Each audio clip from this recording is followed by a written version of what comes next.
Meus queridos amigos, meu nome é Marcelo Peixoto da Silveira, este aqui é o canal Resenha Forense e hoje a gente avança no nosso curso ou grupo de estudos, chame como quiser, de Direito Falimentar e também de Direito Recuperacional. Encontro número 2, a Processualística Falimentar, parte 1, uma introdução, portanto. Esse tema demanda certa paciência e eu vou gastar 9 vídeos, se eu não me engano, falando só do ritão, digamos assim, da falência, no que for mais pertinente, tá? Então, processualística falimentar, parte 1, introdução. Item 1 do material que eu vou postar aqui embaixo quando eu terminar de gravar as aulas, do PDF respectivo. Item 1, introdução. Então, uma introdução da introdução, é isso mesmo. A falência, e eu já avisei isso no encontro anterior, não passa de uma execução coletiva, não é?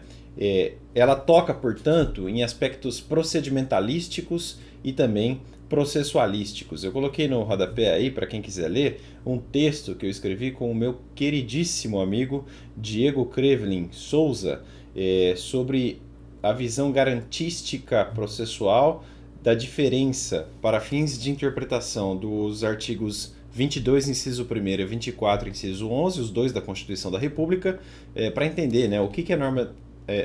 o que é norma processual e, portanto, de competência tão somente da União e o que seria a norma procedimental e, portanto, de competência também dos Estados, tá? Eu coloquei o link aí no caderno, quem quiser ler depois vale a pena. Para quem quiser já caçar no Google, vai estar lá no site Empório do Direito. Entre alma e corpo, o que diz o garantismo processual sobre as competências legislativas dos artigos 22.1 e 24.11 CRFB, Constituição da República Federativa do Brasil. Procura aí que vocês vão encontrar. Mas voltando aqui, né? Como eu falei, a falência é uma grande execução, uma execução coletiva, e, portanto, ela acaba tocando, resvalando não só em aspectos do direito material, mas também em aspectos do direito processual. E bastante. Seria muito grande e cansativo o esforço de resolver essa parte do nosso grupo de estudos em apenas um encontro. Por isso que eu resolvi desmembrar o estudo do que eu chamei de processualística falimentar em 9 encontros. E olha que eu não vou falar de recuperação judicial ainda, tá?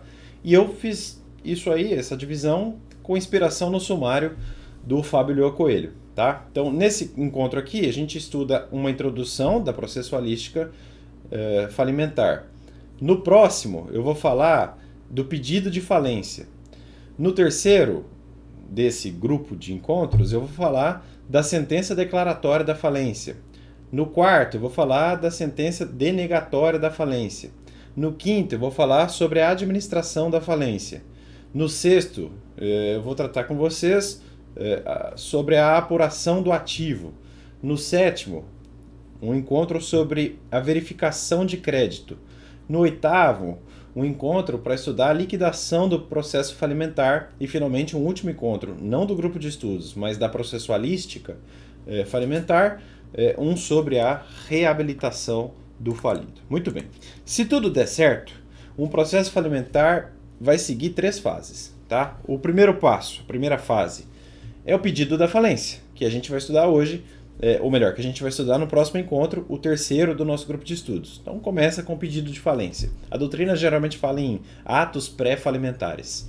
O segundo passo, depois do pedido da falência, é a falência propriamente dita, que é o que mais dá trabalho, não é? E a falência propriamente dita começa com a sentença que a declara. A sentença que a declara, ou seja, a sentença que declara a falência, né? Na verdade, a lei fala em sentença, em decretação da falência pela sentença. Mas, enfim, a partir da decretação da falência via sentença, começa a falência propriamente dita, é o segundo passo que a gente vai estudar no quarto encontro do nosso grupo de estudos. Esse aqui é o segundo. E o terceiro e último passo é a reabilitação do falido, que a gente vai estudar no 10º encontro desse grupo de estudos aqui. E no meio, né, nesse recheio todo aí, vários atos e incidentes que estão no meio de todo o processo falimentar, certo? Item 2 do caderno, juízo competente da falência. Eu já falei antes, mas não custa repetir. Falência é execução coletiva. Nesse sentido, avisa Sidney Bennett o seguinte: processos universais, como a falência e a recuperação judicial, necessitam de definição pronta da competência, tanto para o processo judicial e seus processos incidentais, como ainda para muitos processos tangenciais que interfiram imediatamente no resultado do processo concursal. Voltando ao nosso caderno, segundo o artigo 3º da Lei 11.101 de 2005, abre aspas, é competente para homologar o plano de recuperação extrajudicial, deferir a recuperação judicial ou decretar a falência, o juízo do local do principal estabelecimento do devedor ou da filial de empresa que tenha sede fora do Brasil, fecha aspas. Esse artigo 3º aí gerou já um debate muito interessante, né? Como devemos interpretar, abre aspas, principal estabelecimento do devedor, fecha aspas. Um bom resumo dessa discussão eu encontrei num texto de de Francisco de Assis Basílio de Moraes, de Daniel Franzotti Donadello e também de Rubens dos Santos Filho. Esse texto desses três autores é intitulado Conceito de Principal Estabelecimento do Devedor no Novo Estatuto Falimentar. Eles escreveram esse texto aí na Revista de Direito Empresarial, lá de Belo Horizonte, na edição de número 3, ano 11, a edição de setembro a dezembro de 2014. Então vocês encontram esse texto provavelmente na internet. Eu encontrei no BID do fórum uma ferramenta para pesquisar os textos. Mas enfim, há uma discussão, certo? Sobre como interpretar esse artigo 3º nessa parte aí, né? Principal estabelecimento do devedor. E essa discussão é muito relevante, porque você para de focar necessariamente na sede que consta do estatuto social da sociedade, né? Do contrato social, para de olhar para os atos documentais e registrais da sociedade e começa a olhar para um aspecto, quiçá, sociológico, né? Onde que há o principal onde há o principal exercício de empresa da pessoa em falência, né? Onde ela exerce principalmente atividade econômica, ou seja, onde se exerce principalmente empresa. E veja, a lei fala em principal estabelecimento do devedor, e estabelecimento, na lógica empresarial que se criou, melhor dizendo, com o Código Civil de 2002, estabelecimento é o conjunto de bens utilizado pelo empresário para exercer empresa. Então há uma repercussão prática muito grande. Essa discussão não é só teórica ou, digamos assim, acadêmica e abstrata. Isso aí, para decidir o juízo falimentar competente, é preciso um estudo sobre o assunto. E vejam só, a segunda sessão do Superior Tribunal de Justiça, que abarca, como se sabe, as terceira e quarta turmas do STJ, tem sido muito firme em considerar que a lei, aí no artigo 3º, né, da Lei 11.101 de 2005, fala do local onde se centralizam as atividades mais importantes da empresa. Fica redundante porque a empresa é atividade, então na verdade você pode falar, é o local onde se centraliza principalmente a empresa da sociedade empresária, ou da IRELI empresária, ou do empresário individual, conforme o caso. Vejam vocês a ementa que eu coloquei aí no caderno de um julgado de 26 de setembro de 2018. Não que a decisão tenha inovado, tá? É uma decisão super recente, talvez a mais recente no dia de hoje. Eu estou gravando em 14 de dezembro de 2018 e acho que é a mais recente que tem no STJ, e o STJ está firme nessa jurisprudência, pelo menos até hoje. Olha só a ementa: agravo interno no conflito de competência, recuperação judicial, principal estabelecimento do devedor. Número 1. Esta corte, nós, o STJ, interpretando o conceito de principal estabelecimento do devedor, lá no artigo 3º da Lei 11.101 de 2005, que a gente está estudando agora, firmou o entendimento de que o juízo competente para processamento do pedido, ou melhor, para processamento de pedido de recuperação judicial, aí inserida a falência, deve ser o local em que se centralizam as atividades mais importantes da empresa. Ponto. Aí olha a repercussão prática, né, desse caso em concreto. Número 2, hipótese em que o grupo empresarial transferiu-se para a sociedade, ou melhor, para a cidade de Itumbiara, lá em Goiás, onde centralizou suas principais atividades empresariais, não havendo falar em competência do local da antiga sede estatutária Porto Alegre, Rio Grande do Sul. Olha a repercussão prática disso aí. Para o processamento do pedido de recuperação judicial, e isso acaba alcançando a falência, porque o artigo 3º coloca tudo num balaio só. Item 3 da ementa, agravo interno não provido. Se vocês quiserem ver depois, STJ, agravo interno no conflito de competência número 159.969 do Estado do Rio Grande do Sul, relatado pelo ministro Ricardo Vilas Boas Cueva, segunda sessão, como eu falei, julgada em 26 de setembro de 2018. Bem recente, portanto, e há várias e várias emendas nesse sentido. Então, é jurisprudência pacífica, algo que é até bastante raro, né, no nosso direito, que quer falar em precedentes. Voltando, a ideia do artigo 3º da Lei 11.101 de 2005, agora segundo Carlos Alberto Farracha de Castro, é a seguinte: o legislador presumiu que no local onde se situa o principal estabelecimento é onde provavelmente reside a maior gama de credores e interessados na falência do empresário. É, pois, o sítio apropriado e mais eficiente para a apuração do ativo e liquidação do passivo. Enfim, e agora citando o grande Fábio Lioa Coelho, olha só o que ele escreveu. Abre aspas. Por principal estabelecimento se entende não a sede estatutária ou contratual, a que vem mencionada no ato constitutivo, não é isso aí, nem aquele estabelecimento maior, física ou administrativamente falando, não é o grande prédio que a sociedade ou que o empresário utiliza para sua atividade empresarial. Principal estabelecimento, para fins aí, claro, né, do artigo 3º da Lei de Falências, é aquele em que se encontra centrado o maior volume de negócios da empresa. É o principal estabelecimento do ponto de vista econômico. Citei aqui, não vale, não custa lembrar, Fábio Lioa Coelho. Item 3 do caderno. E vejam, o juiz vai ter uma cognição muito interessante, né? Ainda na fase inicial da causa, e às vezes até sem citação do réu, ele já vai ter que fazer um juízo de valor, ainda que provisório, sobre a eficiência, ou melhor, o volume negocial da sociedade ou da Ireli ou do empresário individual naquela região, né? Ele vai ter que analisar, olha, será que aqui... ele não vai olhar necessariamente o estatuto ou os atos constitutivos da sociedade empresária, da Ireli, etc.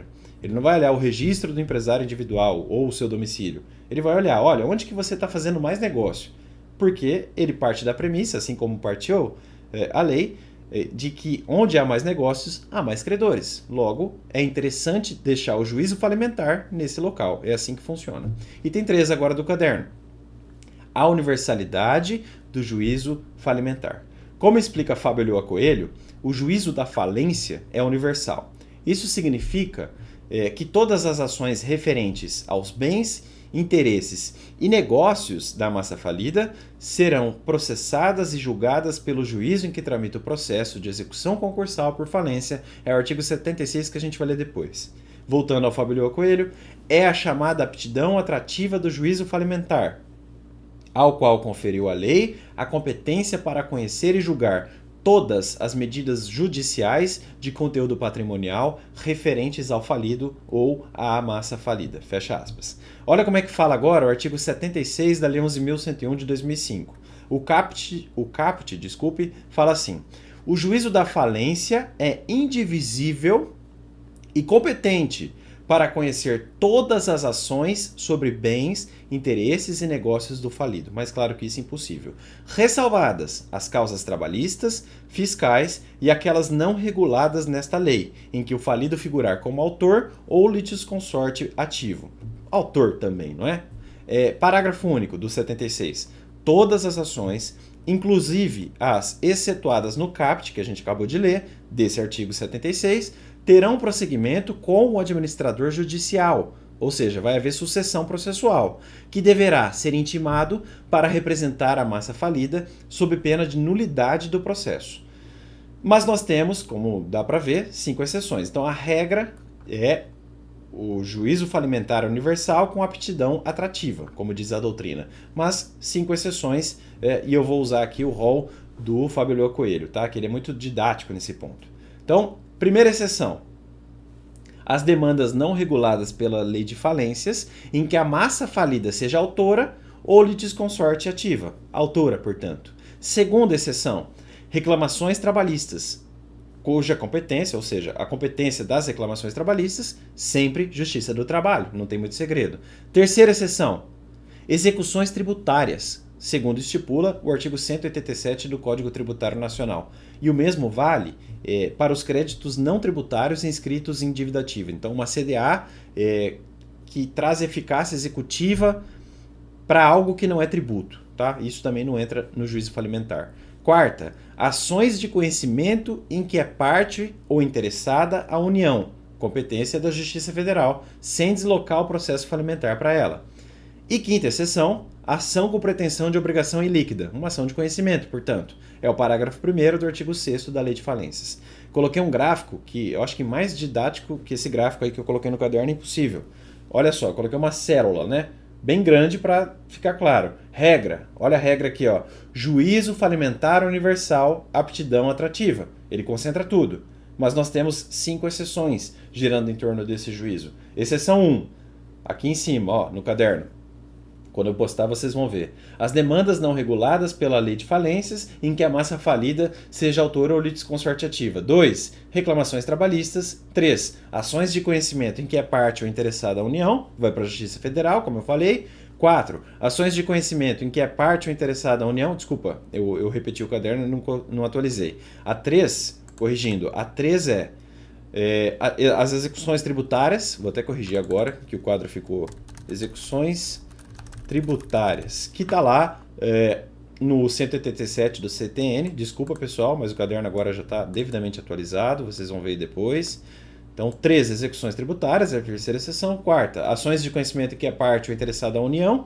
E 5ª exceção, está aqui na ponta, ação com pretensão de obrigação ilíquida, leia-se, ação de conhecimento.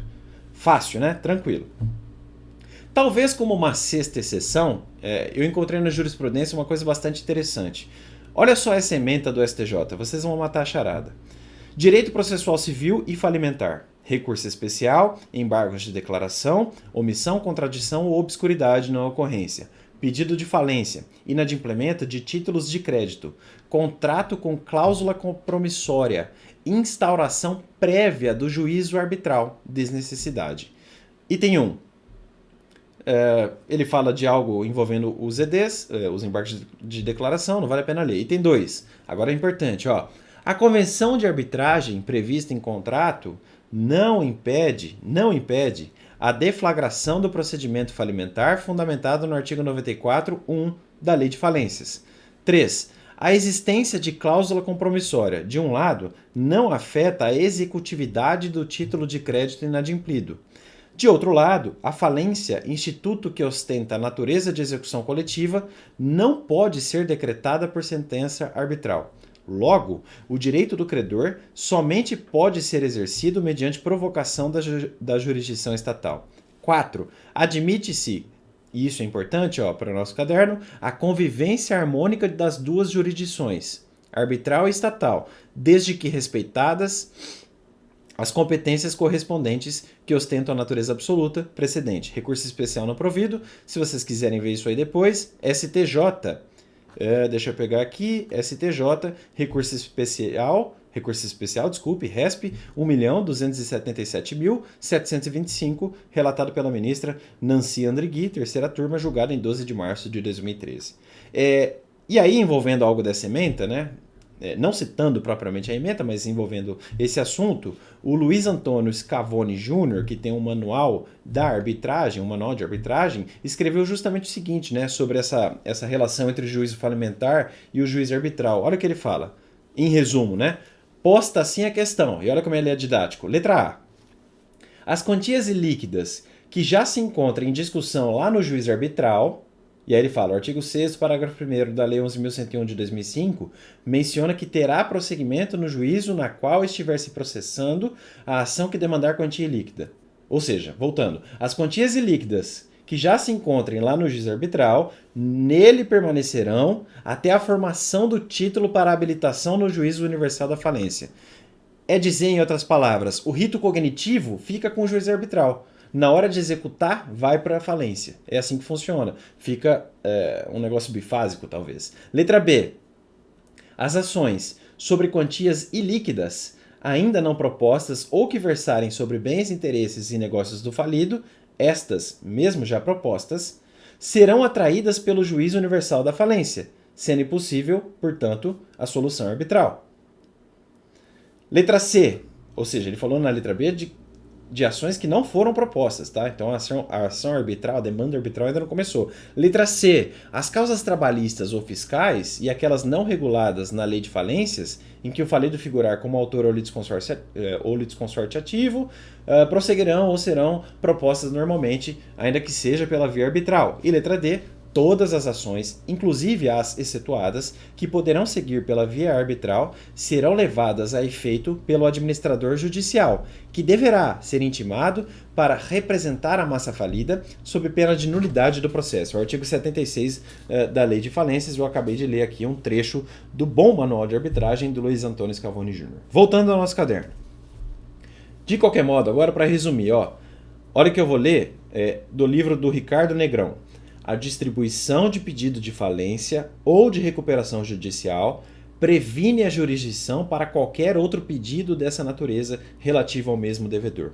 Então, para resumir de vez o nosso segundo encontro aqui, nossa segunda aula, digamos assim, desse nosso grupo de estudos em direito falimentar, olha o que fala o Henrique Giaquinto Herkenhoff.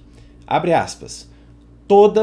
Olha só o que ele fala, todas as ações patrimoniais em que o devedor seja ou venha a ser parte passiva, devem ser remetidas ao juízo que decretar a falência, vis atrativa ou universalidade do juízo falimentar, exceto as trabalhistas e fiscais.